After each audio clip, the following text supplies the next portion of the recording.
Overall अगर chemical equilibrium हम देख ले या जनरली हम इक्विलिब्रियम देख ले इन केमिकल रिएक्शंस, तो हमें दो किस्म का इक्विलिब्रियम देखने को मिलता है। पहले इक्विलिब्रियम को कहते हैं होमोजीनियस इक्विलिब्रियम। होमो का मतलब है सेम और जीनियस का मतलब है नेचर।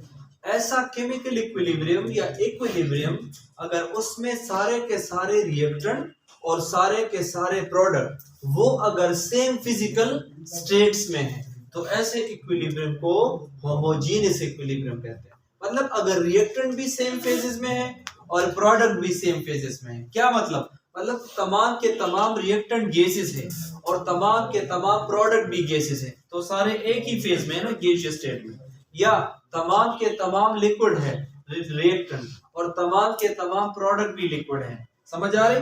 तमाम के तमाम रिएक्टेंट सॉलिड है और इसी तरह तमाम के तमाम अगर प्रोडक्ट भी सॉलिड है, तो इस टाइप ऑफ इक्विलिब्रिया को या इक्विलिब्रियम को हम होमोजीनियस इक्विलिब्रियम कहते हैं। इधर देखिए, ये सपोज मॉलिक्यूल ए है जो एक रिएक्टेंट है और वो गैसियस फेज में है।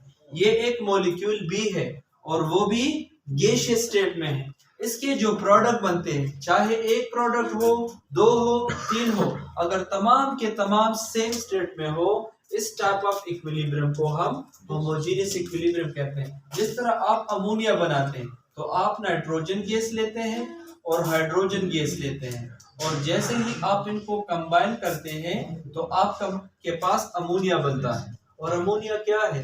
अमोनिया आपके पास एक गैस है और रिएक्टेंट भी गैसेस है। इसी तरह आप लिक्विड भी ले सकते हैं। अगर आपके पास अल्कोहल है और अल्कोहल में कोई ऐसा और लिक्विड डाल दे कि जिसका प्रोडक्ट बने, अगर वो भी लिक्विड हो, आपके बुक में 3-4 एग्जांपल है, फिर आप कर सकते हैं। तो ऐसे इक्विलिब्रियम को होमोजेनियस इक्विलिब्रियम कहा जाएगा। इधर देखिए, एक है हेटेरोजेनियस इक्विलिब्रियम। हेटेरोजेनियस इक्विलिब्रियम वो है जिसमें रिएक्टेंट या प्रोडक्ट या रिएक्टेंट में से एक या प्रोडक्ट में से एक एटलीस्ट एक डिफरेंट हो, एटलीस्ट एक डिफरेंट हो, इसको हम कहते हैं हेटेरोजेनियस। एटलीस्ट का मतलब है कि एक का डिफरेंट होना लाजमी है, एक से ज्यादा भी डिफरेंट हो सकते हैं। अगर दो रिएक्टेंट है, दोनों में से एक डिफरेंट हो सकता है, दोनों में से दोनों डिफरेंट हो सकते हैं, तीन है, तीनों में से तीनों डिफरेंट हो सकते हैं, एटलीस्ट एक डिफरेंट होगा। इसी तरह अगर प्रोडक्ट है,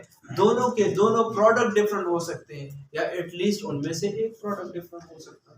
तो देखिए, अगर ये रिएक्टेंट ए है जो गैसियस स्टेट में है और ये रिएक्टेंट बी है, तो कौन से स्टेट में है? लिक्विड में है। तो देखिए डिफरेंट है ना, बस एक अगर आप डिफरेंट देख लें, ये हेटेरोजेनियस इक्विलिब्रियम है। इधर देखिए, इसका जो सी प्रोडक्ट है वो भी गैसियस है, डी भी गैसियस है, ए भी, लेकिन एटलीस्ट एक डिफरेंट है।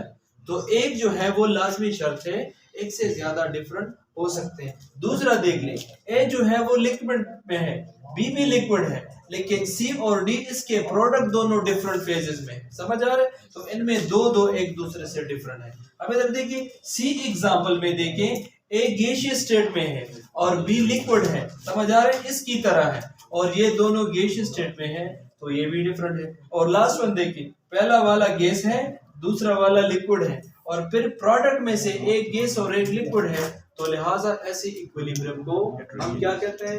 Heterogeneous equilibrium. ये सॉलिड्स भी हो सकते हैं, सॉलिड लिक्विड का कॉम्बिनेशन, सॉलिड गैसेस का कॉम्बिनेशन, गैसेस लिक्विड का कोई भी कॉम्बिनेशन हो सकता है। जनरल एग्जांपल यही, अगर आपके पास कैल्शियम कार्बोनेट का एक पत्थर है और आप इसको हीट करते हैं, तो ये किस में कन्वर्ट हो जाता है?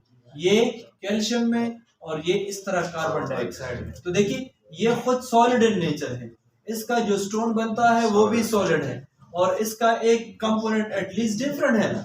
समझ आ रहे? या इसी तरह आप कैल्शियम ऑक्साइड का स्टोन ले लें, तो calcium oxide is solid in nature, लेकिन जब आप इसको पानी में डालते हैं, तो पानी में ये डिसॉल्व होके कैल्शियम हाइड्रोक्साइड देता है, और वो एक्वस लिक्विड इन नेचर।